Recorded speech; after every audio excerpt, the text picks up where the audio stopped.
Olá, o meu nome é Lucas, eu sou coordenador pedagógico e hoje a gente vai fazer uma reflexão sobre o SAEB, o Sistema de Avaliação da Educação Básica. O Sistema de Avaliação da Educação Básica, ele é responsável por gerar dados no nosso país. Esses dados são muito importantes para que a gente entenda se o que é desenvolvido nos ministérios, nas secretarias e nas escolas do nosso país está em consonância, em harmonia com aquilo que se espera para a sociedade e para o desenvolvimento social. Nós sabemos que atualmente o mundo tem muitos desafios cognitivos, desafios sociais e desafios afetivos, coisas que precisam melhorar em todas as esferas da sociedade, não apenas no Brasil, mas no mundo inteiro. E o SAEB consegue fazer com que nós visualizemos o que acontece dentro da escola e o que pode melhorar para que a sociedade alcance os objetivos que são listados nas conferências e nos planos para que o mundo melhore. O SAEB ele é composto, como eu te expliquei, por vários questionários e por várias avaliações. Além de pensar na melhora e na qualidade da educação oferecida, uma avaliação ela é um processo importantíssimo. Não tem como você pensar a educação sem pensar na existência de uma avaliação. A avaliação é um momento onde nós coletamos dados e com esses dados na mão, nós podemos fazer um diagnóstico dos nossos alunos, da nossa escola. E através desse diagnóstico, a gente consegue decidir ações, criar projetos, decidir estratégias, ou seja, agir para que os alunos que pertençam àquela escola possam melhorar, possam alcançar novas competências e novas habilidades. Mas quando que o SAEB começou a ser realizado no Brasil? Eu vou traçar para você uma linha histórica agora com os principais anos aí que são importantes aí já na história do SAEB, que já tem 30 anos no nosso país. O sistema, na verdade, ele foi pensado como uma avaliação em 1990, e aí essa avaliação ela tinha como objetivo colher informações socioeconômicas, né? O objetivo do SAEB, em primeiro momento, era oferecer dados para ajudar a entender o desempenho dos alunos em diversas séries e disciplinas e proporcionar também às pessoas que trabalham nas escolas, os agentes, uma visão desses resultados, né? Em que condições esses resultados estavam sendo obtidos e também aprimorar a competência técnica e científica no nosso país do desenvolvimento de avaliação.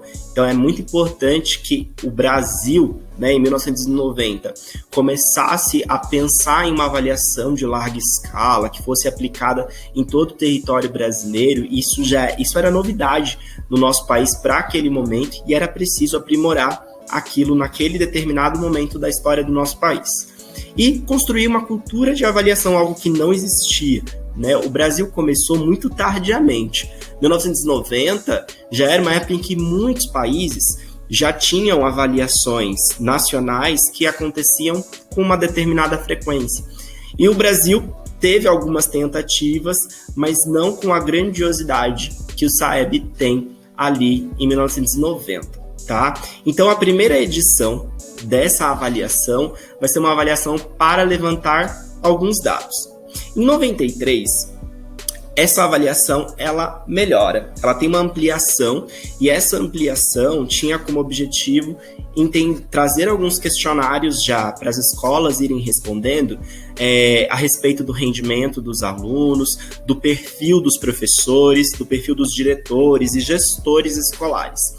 Então, além de uma prova, né, para o aluno, você tem também esses primeiras ferramentas, esses primeiros questionários que tem como finalidade já começar a analisar as escolas, né, e não só analisar os alunos. Em 1995, você tem a chegada do questionário socioeconômico, né? E a chegada do questionário socioeconômico é muito importante, porque através desse questionário, você entende qual é a condição econômica desses alunos, se eles têm acesso, né, a muitos recursos ou se eles não têm acesso a muitos recursos, seja bens culturais, sejam bens materiais, esses recursos.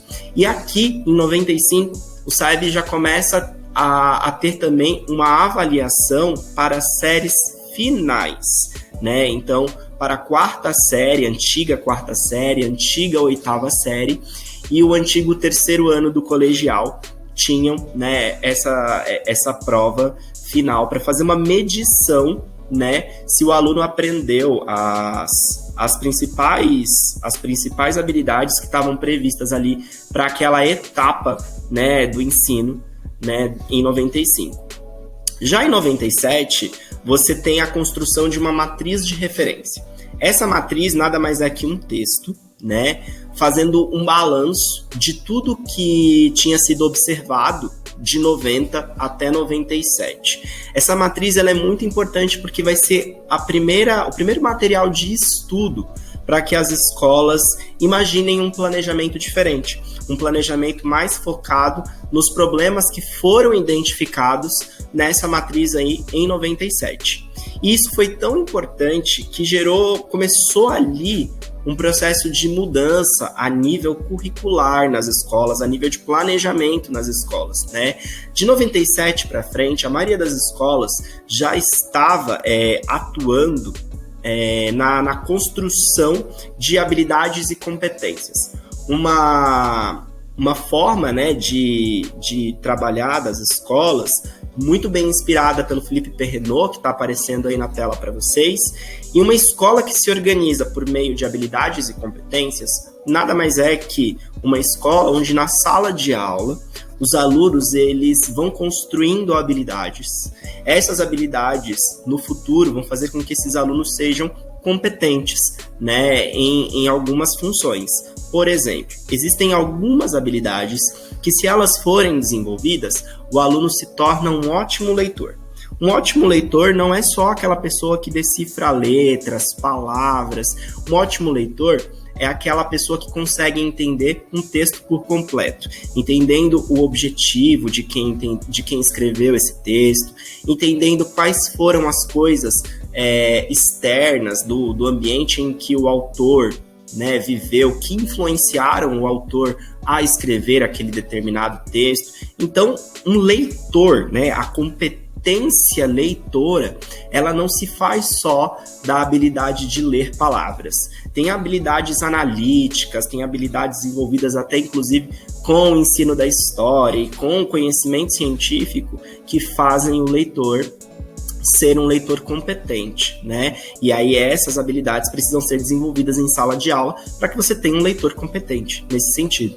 Então, essa mentalidade, essa filosofia de escola começa no final dos anos 90 a chegar, né, com força no Brasil, e é inclusive essa filosofia de competências e habilidades que vai começar a inspirar, né, as novas avaliações do SAEB que vão começar a surgir depois de 99, tá bom?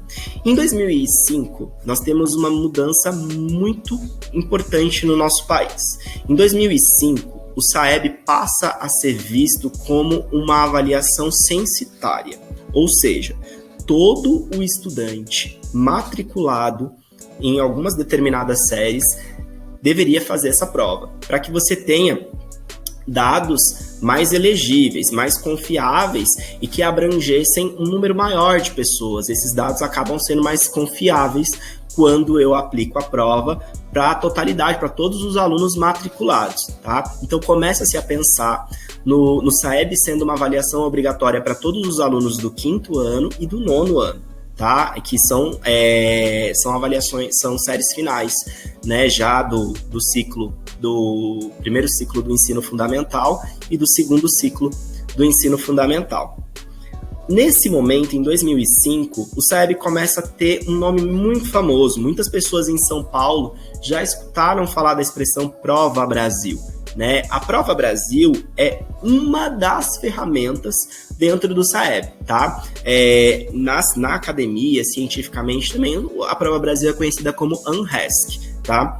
Vamos lembrar aqui que quando a gente está pensando no SAEB, a gente não está pensando só na prova que chega nas mãos do aluno para o aluno fazer.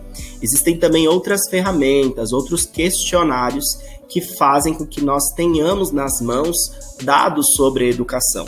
E o PNE, o Plano Nacional de Educação, que é um plano que estabelece objetivos que precisam ser alcançados para que a educação no nosso país melhore, o PNE de 2014, ele vai entender o SAEB como um sistema.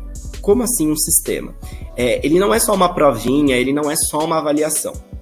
Ele é uma sequência de ferramentas e de dados que precisam ser coletados através de diversos questionários, e ele tem como principal objetivo gerar dados sobre várias coisas, não somente o conhecimento dos alunos. E aí eu listei aqui para vocês algumas esferas, alguns eixos no qual o SAEB deve nos fornecer dados. Então eu coloquei ali sobre a equidade, né? Ou seja, sobre a oportunidade que todos têm, né, de ter acesso a uma matrícula, de ter acesso, né, a um determinado componente curricular, a um determinado tempo na escola.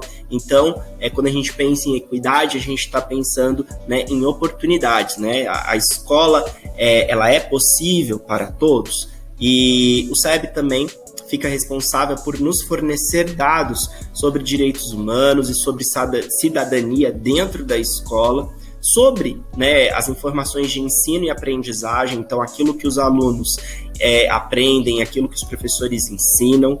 O SAEB também se torna uma importante ferramenta para diagnosticar como que está o investimento nas escolas, então como a verba chega, como que os diretores fazem a gestão dessa verba, né? Sobre o atendimento escolar, né? Então, como que está a distribuição de prédios escolares geograficamente no Brasil, está dando conta, não está dando conta, sobre como está acontecendo o processo de gestão, quem faz a gestão escolar. Os professores participam, a comunidade participa, o aluno participa, e o SAEB também traz dados para a gente sobre a formação dos professores, sobre os nossos profissionais. Eles concluíram a faculdade, fizeram mais que a faculdade, estão sempre estudando. Então, esses dados, através de questionários e através, né, de ações com a escola, começam a trazer dados sobre como está a educação no nosso país como um todo, tá bem? E aí, a gente vai nos focar agora na parte do teste, né? A prova que chega nas mãos do aluno. Então, como é a Prova Brasil? Esse momento aqui do nosso vídeo é muito importante para que você, professor, comece a tomar a missão, né, de preparar cada vez mais os seus alunos para que essa avaliação dê certo. E eu falo e eu te dou esse conselho pensando no seguinte quesito, né? Como eu falei para vocês no começo do vídeo, avaliar é um ato importante, porque a avaliação nos traz dados importantes para o nosso planejamento. Então, eu não posso planejar as minhas aulas, o que eu vou realizar em sala de aula, sem levar em consideração aquilo que meu aluno precisa, né? Aquilo que o meu aluno traz de defasagem. Então, eu preciso ter o aluno como o centro do meu planejamento. Então, o SAEB nada mais é que uma importante ferramenta para que você, professor, sempre tenha ela como norte para o seu planejamento, né? Como, né, um caminho possível para o seu planejamento, em cima daquelas dificuldades que o aluno traz, e aí, né, os relatórios do SAEB vão trazer isso para a gente. Então, é em cima desses relatórios que eu vou imaginar o que eu preciso fazer em sala de aula, tá? Então, a prova que o seu aluno vai fazer do SAEB, ela é uma prova que tem eixos de conhecimento, ou seja, tem grandes temas ali que são trabalhados na língua portuguesa, que são trabalhados na matemática, que são trabalhados nas ciências humanas e nas ciências da natureza, tá? E algumas avaliações, elas vão ter esses temas trabalhados de maneira diferente, tá? Em níveis diferentes, em abordagens diferentes. Ou, falando na própria linguagem do SAEB, em diferentes eixos cognitivos, tá? Eu trouxe aqui para vocês, no slide tem um exemplo, tá? Então, o eixo do conhecimento, vida e evolução, faz parte da área de ciências da natureza. Então, os professores de ciências, né, ali do 6º até o 9º ano, trabalham várias matérias relacionadas à vida e evolução. E quando o aluno chega no 9º ano e ele vai realizar a avaliação do SAEB, ele vai ser diagnosticado se ele aprendeu realmente sobre vida e evolução. E como que vai acontecer esse diagnóstico? O aluno vai ter questões diferentes, obedecendo os 3 níveis que vocês estão vendo aí. Nível A, nível B e nível C. Né? E aí tem um exemplo, né? Por exemplo, vai ter questão ali que vai sondar se o aluno reconhece como as vacinas atuam no organismo. Parece ser bem simples isso, né? Mas também vai ter um tipo de questão mais complexa, diagnosticando se o aluno compreende a relação entre a vacinação e a manutenção da saúde individual ou coletiva, tá? E de repente nessa mesma questão ou numa outra questão, pode ser diagnosticado também se o aluno consegue propor ou avaliar propostas pertinentes de ações, estratégias e políticas públicas destinadas à prevenção ou à manutenção da saúde coletiva. Então vocês vão ver que, de uma maneira mais básica, o aluno precisa reconhecer o que é uma vacina, o que uma vacina pode fazer, né? E de uma maneira mais complexa, um aluno ele também precisa ser capaz de entender que uma vacina ela tem que ser estimulada por políticos, ela tem que ser estimulada por líderes sociais, porque é através dela que a sociedade erradica doenças gravíssimas, tá bem? Então aqui vocês entenderam comigo, né, que todas as avaliações, elas vão ser compostas por temas, né? Esses temas são os eixos do conhecimento, tá? Das disciplinas de língua portuguesa, matemática, ciências da natureza e ciências humanas, tá bem? Na prova de português tem um pouco de arte e um pouco de educação física também, como linguagem, né, para os alunos interpretarem, tá? E cada tema desse, ele é tratado de maneira diferente. Pode ser de uma maneira muito simples, né, com eixo cognitivo menor, mas também pode ser de maneira mais complexa, com eixo cognitivo maior, tá bem? Eu vou mostrar para vocês aqui quais são os principais eixos do conhecimento que a gente vai ver na prova de português, tá? Na prova de português, vocês vão ver que tem o eixo de leitura, análise linguística e semiótica, que já vai para o campo dos significados, né? Então o aluno vai ter ali propagandas, texto multimodal, texto com a língua escrita de fato, e aí ele vai ter que investigar significado, né, nesses textos aí.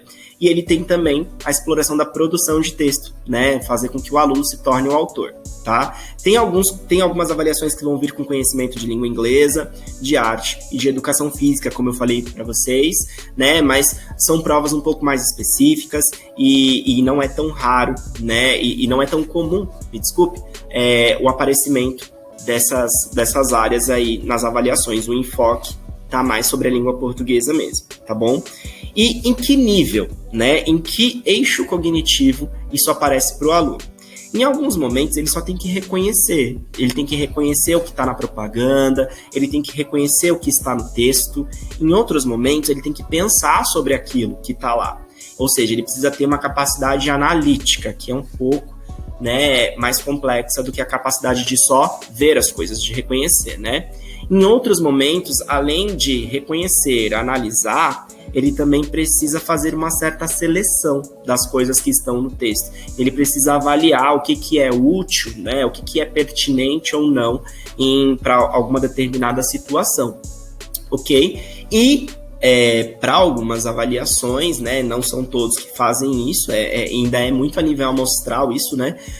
Alguns alunos são convidados a produzirem um texto, né, levando em consideração essas habilidades menos complexas que eu mostrei para vocês agora, que é reconhecer, analisar e avaliar, né? Então vocês viram ali os eixos da língua portuguesa e os níveis nos eixos cognitivos, tá bem? Vamos entender um pouquinho da avaliação de matemática. A avaliação de matemática, ela não vai ter um certo nivelamento das ações ali do aluno, das habilidades do aluno. Né?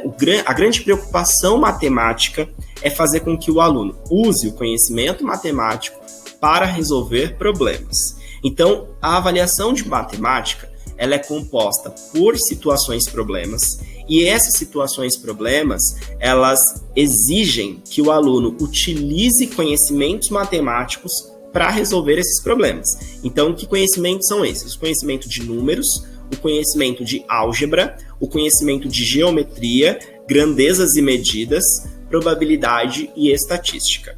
Então, os alunos vão utilizar conhecimentos desses eixos que foram ensinados do 6º ao 9º ano para resolver problemas. Então, se você é professor de matemática, tem aí a missão de garantir a oferta desses eixos para os alunos do 6º até o 9º ano. Se de repente você pegou uma turma do 9º ano, é super legal você montar uma avaliação de sondagem, né, dos alunos em cima de todos esses eixos, né, para você observar ali o que eles dominam ou não desses eixos aí, para que você, professor, possa ao longo do ano ir preparando o aluno para o grande momento que vai ser o SAEB no final do ano, tá bem?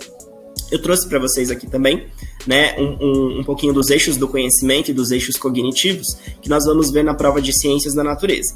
A prova de Ciências da Natureza, ela tem os eixos matéria e energia, vida e evolução, terra e universo. Do 6º ao 9º ano são ensinadas diversos temas desses eixos aí, tá bem?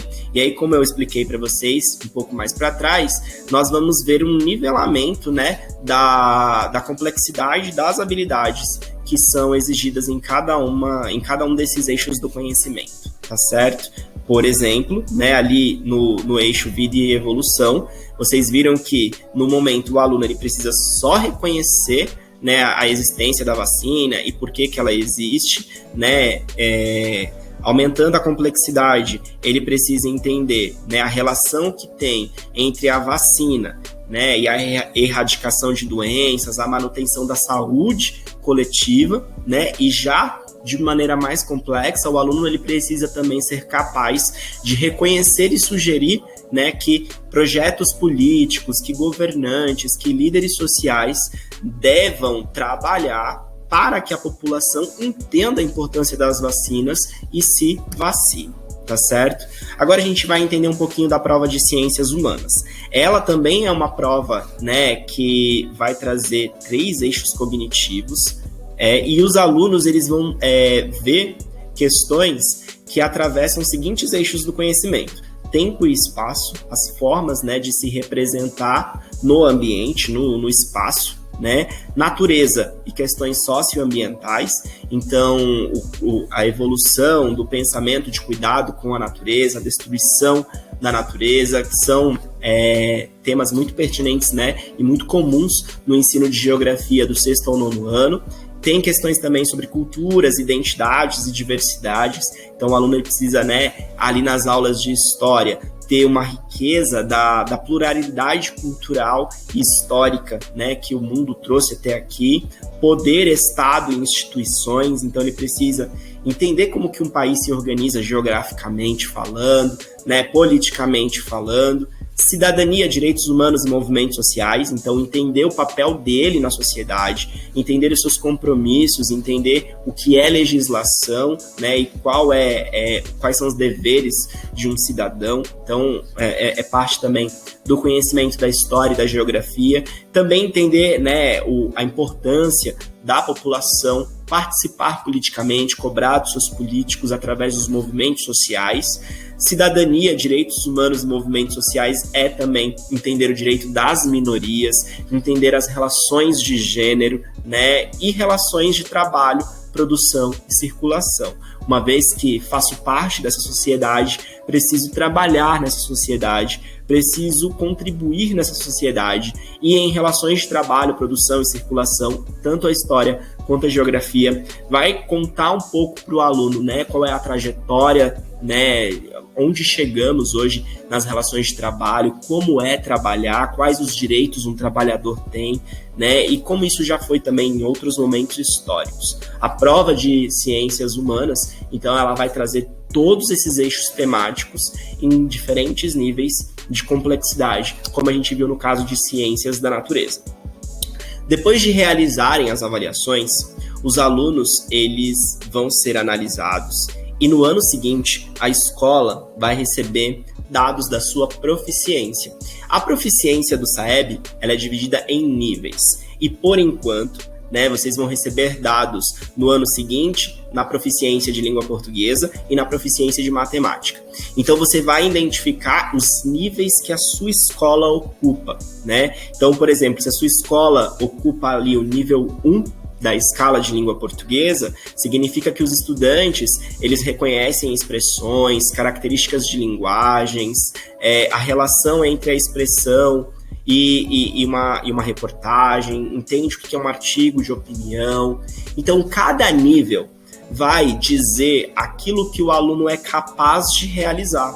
E se, de repente, o aluno não atingiu, né, ele está lá no nível 1, a gente precisa olhar para o nível 1, garantir que esse aluno, né, continue entendendo as coisas do nível 1, mas a gente também precisa ter uma preocupação com o nível 2, para que o aluno atinja o que se espera do nível 2. E é aí que a gente chega no âmbito da qualidade da educação. Sem uma ferramenta como essa, fica complicado imaginar, né, como melhorar a qualidade da educação nas escolas. Então, ter essa escala em mãos e saber, né, em que nível o meu estudante está é importantíssimo para que nós desenhamos um planejamento, tá? E para que a gente tenha uma escola com uma qualidade cada vez maior, tá ok?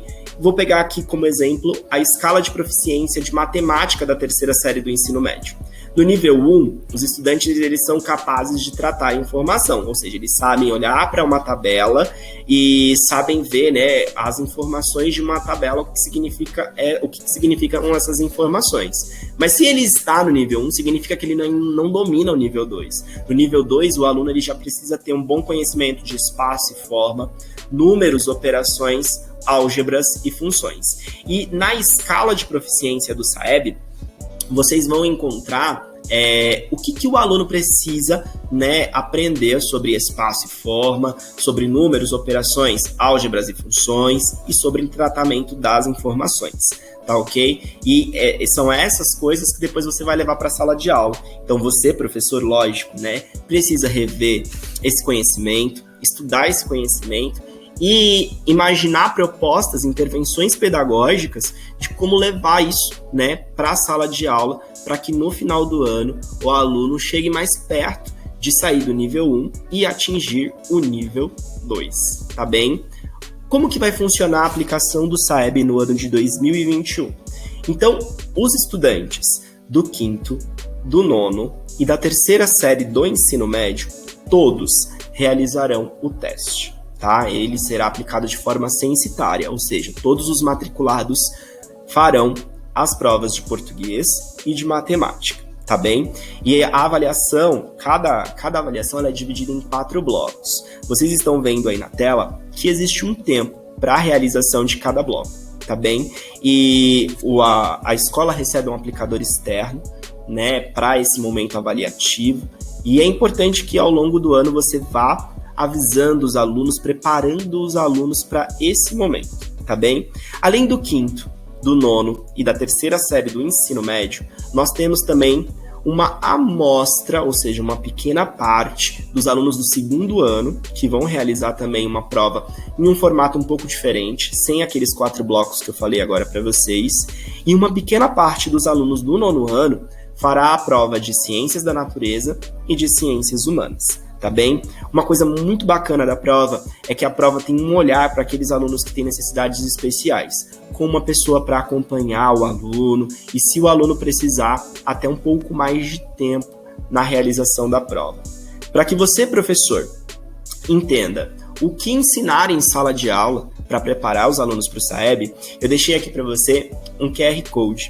E esse QR Code vai te direcionar para a matriz, né, o documento de referência do SAEB. Nesse documento, você vai encontrar muito do que foi explicado nesse vídeo, mas você também vai encontrar cada habilidade que você deve levar para a sala de aula ao decorrer do ano para que o aluno atinja um bom resultado no SAEB, tá certo? Eu encerro esse vídeo com a seguinte fala do grandíssimo Will Smith. A habilidade só é desenvolvida por horas e horas e horas de trabalho duro. Então a gente não consegue imaginar o sucesso no SAEB só com um dia de reflexão ou uma parada, né, como a gente está fazendo aqui agora.